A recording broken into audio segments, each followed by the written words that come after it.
मैले आजको पाठ विकासमा जनसहभागिता भन्ने पाठ चाहिँ जुन अन्तर्गत विकासका पूर्व शर्त र विकासको अवधारणा भन्ने पाठमा चाहिँ तपाईहरुलाई म पाठ पढाउन गइरहेको छु। सामाजिक कक्षा 9 को चाहिँ एकाइ 2 पाठ 1 अन्तर्गत है।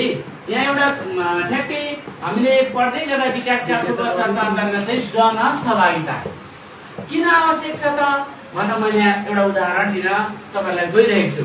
जनसहभागिता भनेको धेरैजना मानिसहरू चाहिँ सहभागी भएर विकासका कामहरू सम्पन्न गर्नु नै जनसहभागिता हो।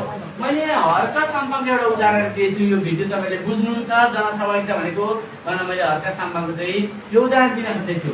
यहाँ तपाईले यहाँ यो भिडियोमा थोरै हेर्नुहुन्छ। यहाँ धेरैजना मान्छेहरू देखिन्छ हैन, काम गर्दै गरेको हेर्नु त यहाँ धेरैजना मानिसहरू चाहिँ काम गर्दैछन् है। उहाँ पनि आफै पनि यहाँ कता हुन्छ है देखाउँछ अहिले। अब यही भिडियो चाहिँ यहाँ अहिले सडकको छेउको नाली सफा गर्नेदेखि पार्किलो बनाउनेसम्मको काम भइरहेको छ। अब यहाँ धेरैजना हामीले मान्छे देखिनौँ है। म अलिकति काट्छु र अझै धेरै देखाउँछु ल म है। अझै काटेर म यहाँ देखाउँछु तपाईहरुलाई।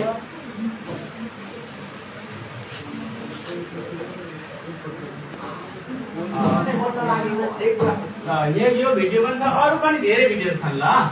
जस्तै यहाँ हेर्नु त छोटो ल, त्यहाँ यसलाई जनसहभागिता भन्छ। जस्तो यहाँ काम गरिरहेछन् मान्छेहरू, धेरैजना मान्छेहरू भेला भएर काम गरिरहेका छन्। अब यहाँ मैले किन यो भिडियो देखाउन खोजेको हो भने जनसहभागिता किन आवश्यक छ भन्दा धेरैजना मान्छेहरू स्वतस्फूर्त रूपमा काम गरेर निस्क्यो भने काम छिटो हुन्छ, समयमै काम सम्पन्न हुन्छ। अनि अर्को के हुन्छ, धेरैजना मिलेर काम गर्दा आफ्नै काम हो नि त, त्यहाँ काम कमजोर हुँदैन, काम चाहिँ दिगो हुन्छ, पछिसम्म टिकाउ हुन्छ, भ्रष्टाचार पनि कम हुन्छ, पुँजीको बचत पनि भयो। एकदम राइट एन्सर। किनभने देशसँग कहिलेकाहीँ देश आर्थिक रूपमा कमजोर भयो भने पनि जनताहरू मिलेर पनि देश विकास गर्न सम्भव हुन्छ, सकिन्छ। भनेपछि जनसहभागिता किन आवश्यक रहेछ? देशमा पुँजी छैन भने नि काम गर्न सकिँदो रहेछ, जनतालाई विकासमा जोड्न सकिँदो रहेछ, जनता र सरकार बीचमा घनिष्ठ सम्बन्ध भयो भने जनताले देशले भनेको नेताले भनेको नि मान्छन्, जनताले भनेको नेताले मान्नुपर्ने हुन्छ।